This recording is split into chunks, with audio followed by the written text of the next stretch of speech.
যখন হাসনাত, সার্জিস, ডিবির হারুন ভাইয়ের ওখানে গিয়ে খাবার খাইলো, আপোস করলো, তো সেই সময়টাতে আমরা আন্দোলন করছি। ওকে তো মারধর করছে, ওর বউয়ের গর্ভবতী অবস্থায় পেটে আঘাত করছে। জামাত শিবির এবং এনসিপি আমার বিচার চাচ্ছে। এবং আমাকে অনেকে বলে, তোমার কি ভয় লাগে না এই বিষয়ে কথা বলো বা এরকম। জুলাই গণ অভ্যুত্থানে ভূমিকা রাখার কারণে এখন জামাত শিবির এবং এনসিপি আমার বিচার চাচ্ছে। তো এতদিন তো অনেকেরই জুলাইয়ের বাপ মা চাচা ভাতিজা খালু বানাইছে, এখন আমার দিকে আঙ্গুল তুলে কেন? তো আমরা জুলাইয়ে আন্দোলন করছি, অনেক শক্ত আন্দোলন করছি।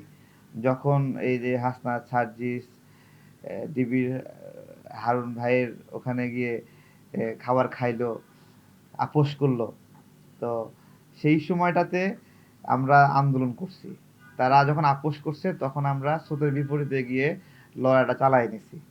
এইটা একটা বিষয়। কিন্তু আমাদের লড়াইয়ের এই সময়ে আমরা কখনো এতটুকু অ্যাগ্রেসিভ হয়নি যে কারো জীবন নাশ হবে, কারো প্রাণ নাশ হবে। হ্যাঁ?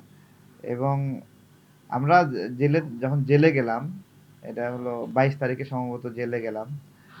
তো ২২ তারিখ পর্যন্ত কোনো পুলিশ মারা গেছে এটা আমরা জানিও না। আপনারা জানেন নাকি? ২২ তারিখ পর্যন্ত কোনো পুলিশ মারা যায়নি। আমরা জেল থেকে বের হয়ে আসার পরে আমি আমার বন্ধু থেকে শুনলাম, ও পুলিশের একজন এসআই। তো ওর ওয়াইফ গর্ভবতী ছিল। তো ওকে তো মারধর করছে, ওর বউয়ের গর্ভবতী অবস্থায় পেটে আঘাত করছে, মাথায় আঘাত করছে, মুখে আঘাত করছে। তো তখন থেকেই আমার একটা খারাপ লাগা যে আমাদের পরিবারের মধ্যেও কত পুলিশ সদস্য আছে। হ্যাঁ? তো আন্দোলনে তো কিছু আইন শৃঙ্খলা রক্ষাকারী বাহিনীর দ্বারা মানুষ তো খুন হইছেই। কিন্তু পুলিশ বাহিনীর মধ্যে যারা মারা গেছে তারা সবাই কি অপরাধী ছিল? তো তাই না? ওইখানে আমার একটা অনুধাবন ছিল যে হয়তোবা এই ধরনের আন্দোলন সংগ্রাম গণ অভ্যুত্থান রাজনৈতিক নেতাদের অতটা বিচার-টিচার হয়ও না। হ্যাঁ? ধরেন আওয়ামী লীগ সরকারের যারা দায়িত্বশীল গুরুত্বপূর্ণ জায়গায় ছিল, বিদেশে আছে, তাদেরকে নিয়ে আসতে পারবেন?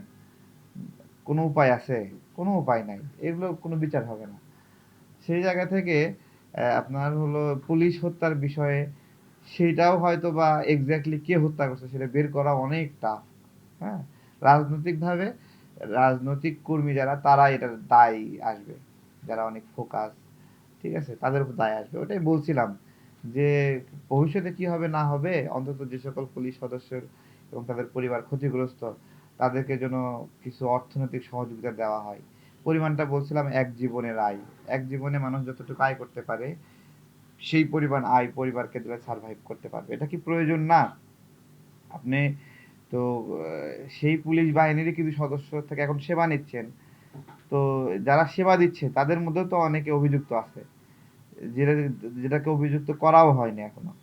তাহলে সেটাকে আপনি অ্যাকসেপ্ট করতেছেন। কিন্তু যে ব্যক্তিটা মারা গেছে নির্দোষ মানুষ সে তো সিভিয়ারলি ক্ষতিগ্রস্ত। তাই না? তার পরিবারকে সাপোর্ট দেওয়ার বিষয়ে কথা বলাতে অনেকের অপছন্দ হচ্ছে। হ্যাঁ? অনেকের খারাপ লাগতেছে। বাস্তবতা এটা অস্বীকার করার কোনো কারণ নাই। প্রত্যেকটা ফৌজদারি অপরাধী আপনার হলো ভ্যানিশ হয় না। এবং এটা তামাদি, এটা আইনের ভাষায় হলো তামাদি। হ্যাঁ? হত্যা মামলা তামাদি হয় না। মাথায় বাড়ি দেওয়ার মামলা তামাদি হয় না। আপনি যদি ৫ বছরও যদি এই বিষয়ে মামলা না করেন, ৫ বছর পরে আপনার মনে হয়েছে মামলাটা করা দরকার, তখনই আপনি মামলা করতে পারবেন। ২০ বছর পরে আপনি মামলা করতে পারবেন। তামাদি হবে না। জমি জমার মামলা আছে না? এটা নির্দিষ্ট সময় আছে যে ৩০ দিন, ৬০ দিন পরে আপনি যদি আপিল না করেন তাহলে আপিল করতে পারবেন না। কিন্তু ফৌজদারি ঘটনায় কোনো তামাদি হবে না। এটাই বলছিলাম। যেটা হয় না সেটা তো আইনের ভাষা হয় না।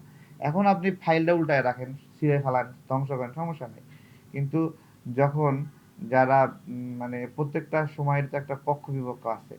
আমাদের বিপক্ষে যারা তারা এবং আমাকে অনেকে বলে যে, "তোমার কি ভয় লাগে না এই বিষয়ে কথা বলো বা এরকম?" আমি বলি যে, "যখন আওয়ামী লীগ সরকার ক্ষমতায় ছিল তখনই তো ভয় পাইনি। তো আবার আওয়ামী লীগ সরকার ক্ষমতায় আসলে ঐরকমই হবে।" নাকি? আমাদের ভাগ্যে তো ঐরকমই লিখা আছে। আমরা এখনো ভালো আছি নাকি? এখনো আমাদের স্বাভাবিক কার্যক্রম আমরা রিস্টোর করতে পারিনি। ব্যবসায়িক কার্যক্রম রিস্টোর করি। এখনো দারিদ্র্য, অভাব, অনটন, পেটের ক্ষুধায় আমরা ছটফট করি। আমাদের অবস্থা এরকম আছে, এরকম থাকবে। আমরা অ্যাক্টিভিস্ট মানুষ, আমাদেরকে কে ভয় দেখাবে? আমরাই সবার জন্য ভয়। হ্যাঁ? যারা আমাকে নিয়ে এগুলো নিয়ে পোস্ট করতেছে, জুলাইয়ের ছবি। তো এটা একটা ভালো হইছে। তারা তো অস্বীকার করত যে আমরা জুলাইয়ের কেউই না, কিছু না। এখন তারা প্রচার করতেছে যে আমরাই জুলাইয়ের ঠিক আছে? তো এককালে আওয়ামী লীগ প্রচার করছে আমাদেরকে নিয়ে, জুলাই নিয়ে, এখন জামাত শিবির প্রচার করতেছে। ঠিক আছে? তো জামাত শিবিরকে বলবো আমাদের মতো দু একটা ছবি দেখাও তোমরা, তোমরা তো অনেক ক্রেডিট নিছো।